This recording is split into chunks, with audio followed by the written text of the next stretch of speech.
السلام علیکم ایوریون۔ تہجد کا سجدہ ہر کسی کے نصیب میں نہیں ہوتا۔ اس لاڈلی نماز کے لیے اللہ اپنے لاڈلے بندوں کو چنتا ہے۔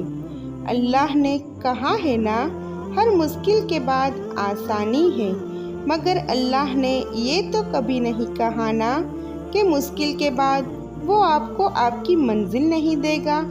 کچھ دعاؤں کو اللہ جلدی قبول نہیں کرتا، وہ قبولیت کا وقت بڑھا دیتا ہے، کیونکہ اللہ کو تمہاری آواز اتنی پسند آ جاتی ہے کہ وہ چاہتا ہے تم اس سے تھوڑی دیر اور باتیں کرو، وہ چاہتا ہے تم اسے تھوڑی دیر اور مانگو اور مناؤ، اور تم ہو کہ تھوڑی دیر کے صبر سے ڈر جاتے ہو، یہ سوچ لیتے ہو کہ دعا قبول نہیں ہوگی۔ سوچو، اگر اللہ نے تمہاری دعا قبول نہیں کرنی ہوتی تو وہ تمہیں دعا کی توفیق کیوں دیتا؟ اس دعا کو تمہارا دل کا حصہ کیوں بناتا؟ وہ تو دل بھی بدل سکتا ہے نا۔ اس نے تمہارے دل سے وہ دعا کیوں نہیں بدلی؟ کبھی سوچا ہے بار بار تمہارا دل ایک ہی دعا کو کیوں مانگ رہا ہے؟ کیا یہ اللہ کی قبولیت کی نشانی نہیں؟ اللہ تمہاری زبان میں مانگنے کی توفیق تبھی دیتا ہے جب وہ تمہاری دعاؤں سے راضی ہونا چاہتا ہے۔ ایک ہی دعا کا بار بار زبان پر آنا بے وجہ تو نہیں ہوتا۔ اس نے سن لیا ہے تمہاری دعاؤں کو، بس وہ تمہارا صبر آزما رہا ہے۔ ناممکن تو تمہارے لیے ہے، اللہ کے لیے کچھ بھی ناممکن نہیں ہے۔ دعا مانگ کر بھی نصیب سے ڈرتے ہو، کیوں سوچتے ہو دعا قبول نہیں ہوگی؟ دعا کی قبولیت کی پہلی صورت ہی یقین ہے۔ اگر یقین نہیں ہوگا اپنی دعاؤں پر، اگر بھروسہ نہیں ہوگا اللہ کے فیصلوں پر، یقین نہیں ہوگا، پھر کیسے تم قبولیت تک جا پاؤ گے؟ اسباب اور حالات یہ دیکھنا تمہارا کام نہیں ہے، کیونکہ اس کا اختیار تو صرف اللہ کے پاس ہے۔ اگر اللہ نے تمہیں دعا مانگنے کی توفیق دی ہے تو بس مانگتے رہو۔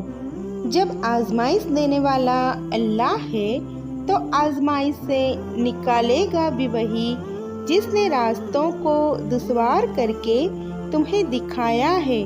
منزل کو حسین بنائے گا بھی وہی، جس نے تمہارے دل کو آج صبر کرنا سکھا دیا ہے، تو صبر کے انعام سے نوازے گا بھی وہی۔ جس نے دعا مانگنے کی توفیق دی ہے، اس دعا کو قبول کرے گا بھی وہی۔ جس نے تہجد کا سجدہ نصیب کیا ہے تو نصیب کو 4 چاند لگائے گا بھی وہی۔ جس نے تمہارا نصیب لکھ دیا ہے، دعا سے نصیب کو تمہاری پسند میں بدلے گا بھی وہی۔ جس نے لاکھ دشواریوں کے بعد بھی خیال دل سے نہیں نکلنے دیا، اس دعا پر کن کی مہر لگائے گا بھی وہی۔ تمہیں ہر راستہ، ہر دروازہ بند نظر آتا ہوگا، جہاں تم پہنچے ہو وہ بھی اللہ کی مرضی سے ہو۔ کیا پتہ انہی آزمائشوں سے گزار کر اللہ تمہاری دعا کو قبولیت میں بدل دے۔ کیا پتہ اس صبر کے بعد اللہ تمہارے لیے کوئی اچھا معجزہ کرے۔ یقین رکھو، اللہ کبھی اپنے بندوں کو مایوس نہیں کرتا۔ جس دعاؤں کی وجہ سے تم اللہ سے اتنے قریب ہو گئے ہو نا، پھر کیا تمہیں لگتا ہے کہ اللہ تمہاری اس دعا کو قبول نہیں کرے گا؟ وہ اللہ جو ہمارے اتنے گناہوں کے باوجود ہمیں نوازتا ہے، وہ اللہ جو ہم سے 70 ماؤں سے بھی زیادہ پیار کرتا ہے، وہ مانگنے پر کیسے نہیں دے گا؟ اللہ کے دینے میں دیری ہو سکتی ہے، لیکن وہ تمہیں تمہارے گمان سے بھی بڑھ کر عطا کرے گا۔